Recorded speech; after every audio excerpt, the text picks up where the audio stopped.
Landmark Event Center, Owerri, the Imo State capital, venue of the fourth edition of the Conference and Retreat for Senior Police Officers, came alive as dignitaries from various security agencies converged on the city for the retreat aimed at studying the social and political developments in the country as well as security. With the theme, Fostering Economic Prosperity, Social Integration and Political Development through Enhanced Internal Security Mechanisms. The three-day event began on Monday, 30th October to 1st November 2023. In his welcome address, IGP Kayode Egbetokun told the August gathering that the retreat platform, which comprises of strategic police managers, would enable the leadership of the Nigerian police force to critically assess the security situation in the country with a view to adequately confront the array of challenges in the internal security space. It is with great delight that I welcome you all to this year's Conference and Retreat of Senior Police Officers, the fourth edition in its series. This is a unique gathering of strategic security managers comprising of Deputy Inspectors General of Police, Assistant Inspectors General of Police, Commissioners of Police, and other heads of strategic functions of the Nigerian Police Force.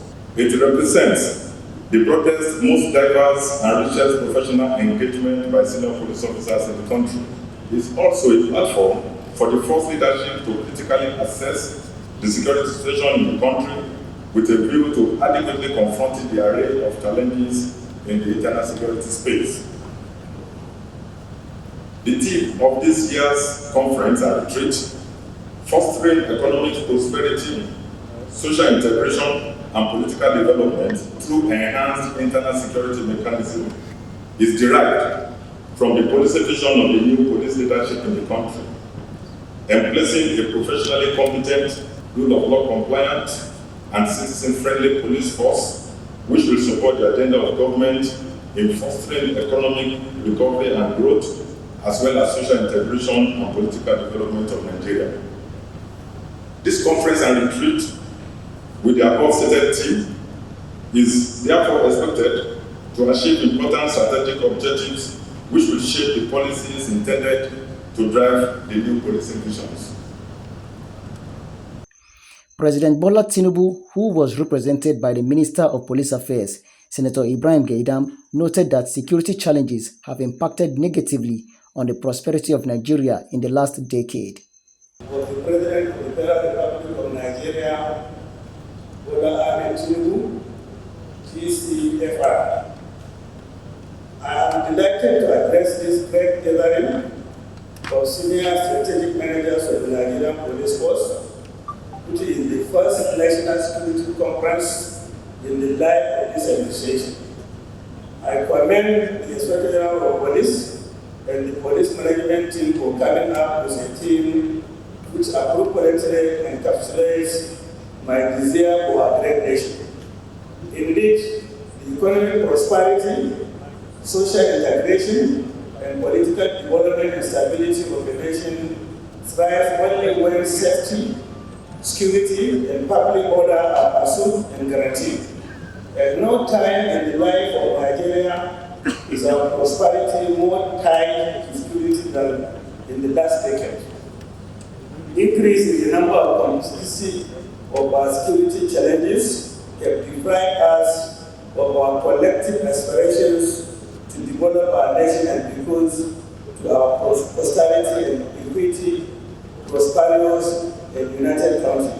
Nigeria's pathway to economic growth and development is laced with debilitating security challenges, which we must confront determinedly. I wish to remind you that during my inaugural address, I stated unequivocally that security shall be the top priority of our administration because neither prosperity nor justice can prevail against insecurity and violence. I followed the observation up by providing that my administration shall reform both our security doctrine and its architecture. Distinguished guests and senior officers, this is the time to introduce key reforms to reposition the police to be more effective in the performance of their mandate.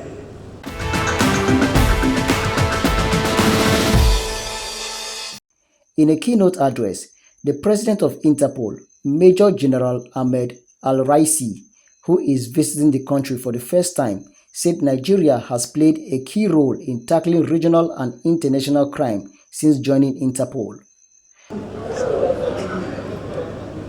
I am pleased to be in Nigeria at the 4th edition of the conference and retreat of senior police officers. Founded in 1930, Nigeria Police Forces has continued to action its vision of making Nigeria safer and more secure for everyone living here. Since joining Interpol in 1960, Nigeria has also played a key role in tackling regional and international crime.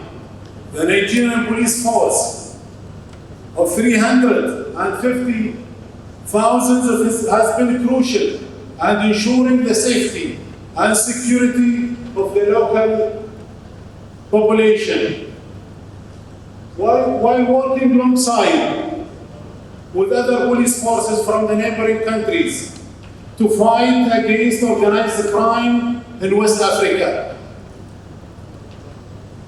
As leaders in policing, it's our collective responsibilities to safeguard the lives of people within our communities and beyond.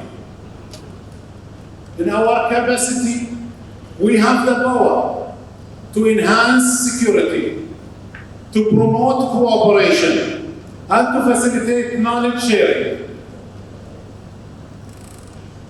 Nigeria's geostrategic location has attracted organized criminal groups who often smuggle illicit goods or use Nigeria as a stepping stone to reach other continents.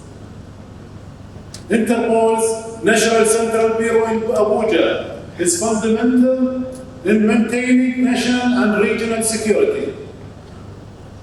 Nigeria has played a vital role in several Interpol operations and initiatives over the years, demonstrating its commitment to tackling transnational crimes.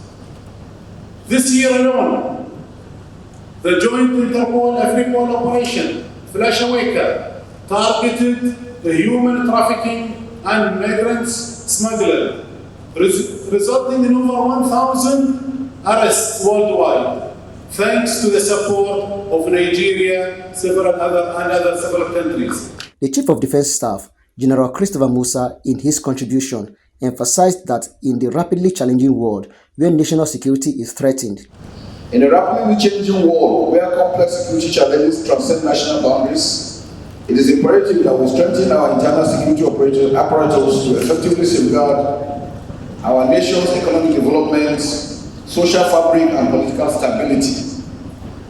Nigeria, with its vast human and natural resources, has the potential to become a global economic powerhouse. However, achieving sustained economic prosperity requires a secure and stable environment that nurtures investment, innovation, and entrepreneurship. This can only be achieved in a peaceful and conducive environment. It is therefore our collective responsibility as security agencies of the Federal Republic of Nigeria to create an atmosphere of tranquility where businesses can flourish and individuals can pursue their aspirations without any inhibition. Similarly, social integration is a fundamental pillar for the development and well-being of any nation. Nigeria is a diverse country, rich in ethnic, religious, and cultural diversity.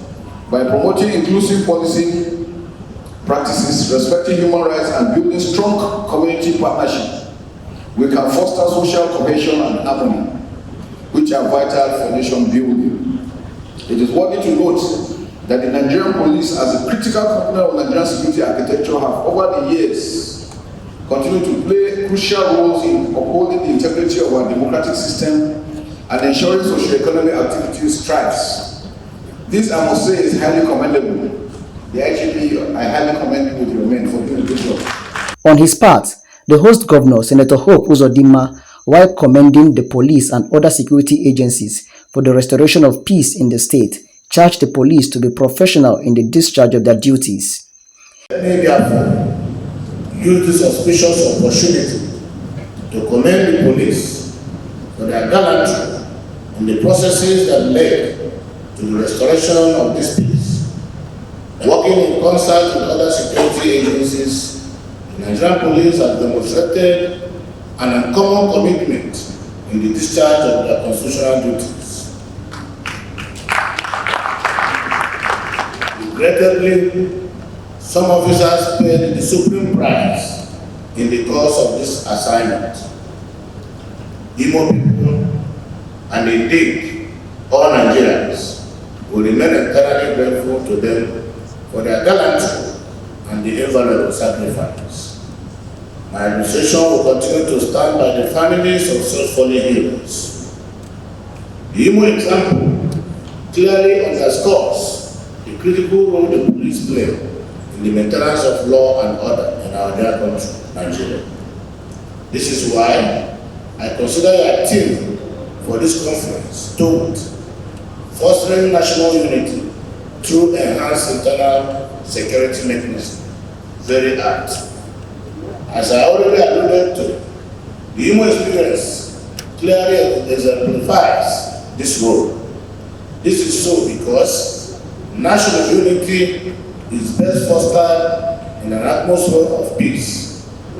National unity cannot thrive in an atmosphere of violence and criminality. An institution such as the police is therefore a sine qua non for national unity, because its primary constitutional duty is to keep the country safe. For emphasis, however, let me say that internal security offers citizens the opportunity to enjoy the unfettered rights of the freedoms guaranteed in our Constitution and the rule of law, which is the irreducible minimum factor for national unity. Now it is the duty of the government to ensure that internal security is guaranteed for the citizen so that nationhood can have a healthy environment to thrive. To achieve this, the government empowers the police by law to secure the country for the citizens. This is an apt situation of the role of the police in fostering national unity through enhanced internal security. To this end, let us examine how the Nigerian police have fared in this regard. There are two sides to scrutinize here. The first is to look at the law establishing the Nigerian police, and the second is to see the extent the police have won in keeping faith with those statutes. Minister of State for Police Affairs, Imam Suleiman Ibrahim, who represented the Minister of Police Affairs, said the country faces different kinds of crime, but expressed optimism that the country can surmount them and urged the police to embrace cutting-edge technology that will help in maintaining law and order. Law enforcement is an essential pillar of any society, and our responsibility as police officers is to ensure the safety, security, and well-being of our citizens. We face numerous challenges in carrying out the noble task, ranging from organized crime and terrorism to cyber threats and criminal conflicts. However, I firmly believe that with the right strategies, resources, and determination, we can overcome these challenges and build a safer Nigeria for all of us. This retreat serves as a platform for us to engage in meaningful discussions, exchange ideas, learn from each other's experiences. Let us seize the opportunity to reflect on the progress we have made so far and identify areas where we can further improve. We must address issues such as capacity building, professional ethics, community engagement, and the use of technology to enhance our policing methods. In this era of rapid technological advancement, we must embrace innovation, leverage on digital tools, enhance our effectiveness. Technology can assist us in crime prevention, intelligence gathering, and the investigation of complex cases. Therefore, I urge you all to explore and adopt cutting-edge technologies that can support our mission of maintaining law and order. Furthermore, community engagement is crucial in bridging the gap between police and the public. We must strive and build trust, foster positive relationships, and actively involve local communities in our efforts to fight crime. The second day of the conference saw the splitting of the top echelon of the force into 4 syndicate groups charged with the responsibility of deliberating on issues that concerns the force. The groups include Service Scheme for the Nigeria Police Force, Professionalizing the Force Criminal Investigations Department, Reorientation Program for Officers and Men of the Nigeria Police Force, and Police Pension Scheme, Review of Changes in Pension Scheme, and Suggestions of Further Changes. At the end of the 3-day brainstorming session, a communique was released where a 21-point resolution was reached.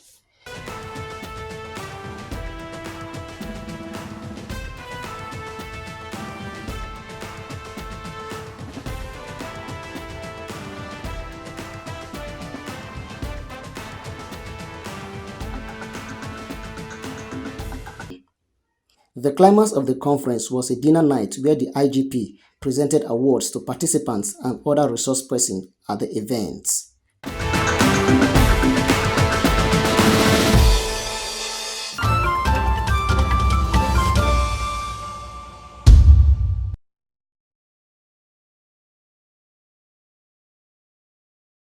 Last week, we brought to you the story of 31-year-old Isa Yusuf along with his gang who orchestrated the Owerri bank robbery and the Ikare robbery operation in Ondo State in 2015. Listen as he tells the concluding part of his evil plot and how he and his cohorts perpetrated their crimes before the long arm of the law caught up with him. My name is Ph.D. Adebayo. They are serial kidnappers that terrorize within Abuja metropolis. We have different victims traced to them.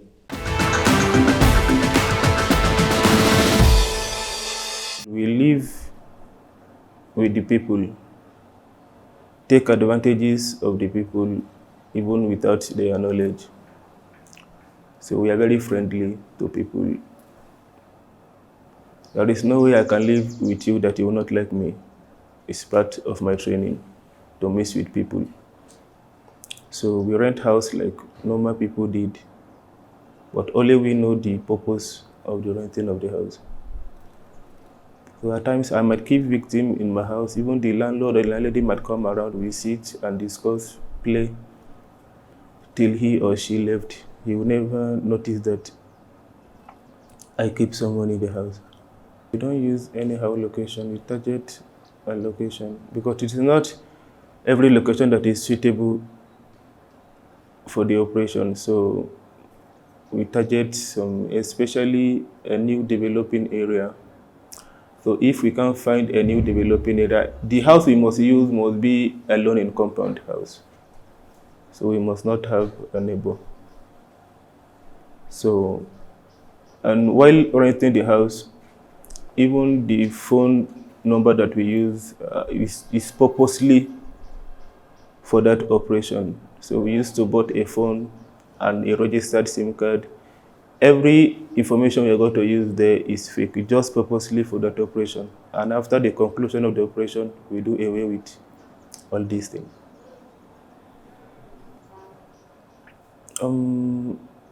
Let's say it's one of his, let's say, relative or workers. I don't know, but all I know is that the person is close to him.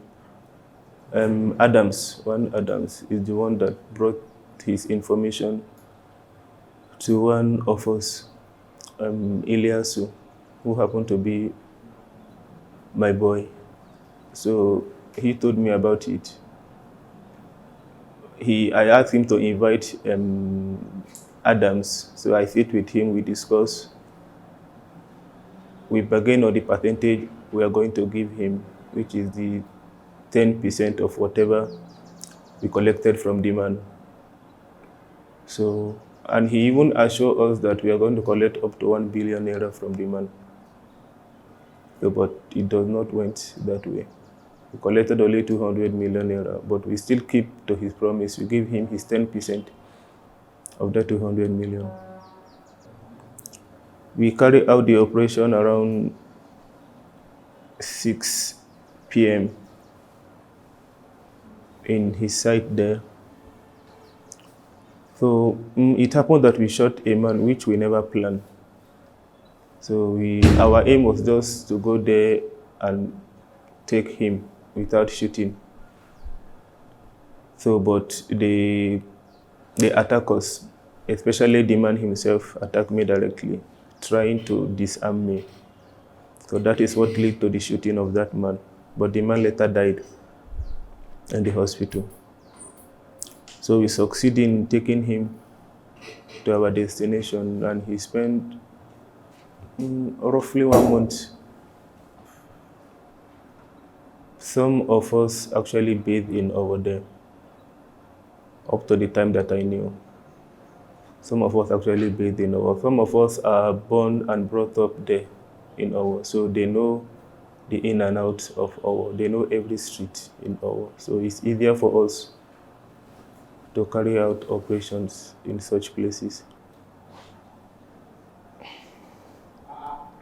We just targeted banks without information. We don't normally have information about bank. We haven't have any information about any bank. At times we might just travel to any town. We stroll around the town, look at their banks. If the bank is strategized in a place that we know we can attack, fine, but some are not strategized in a place that we know we can attack. Because before we carry out any operation, we must view where to attack from, and after the attack, how to go out of the town. So if we don't have these two conditions, we will not attack the place. So if it has these two conditions, fine. Then we might deploy either 1 or 2 persons. We first of all rent a house in the place. Definitely we must make use of a bush during the bank operation. So rent a house in a location that we know we can move from the bush to the house.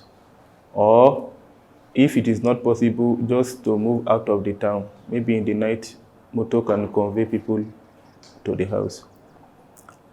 So 1 or 2 people will be in that town, monitoring the bank from morning till evening. So at times we might even notice that bullion van brought money to the bank. So we have all this information.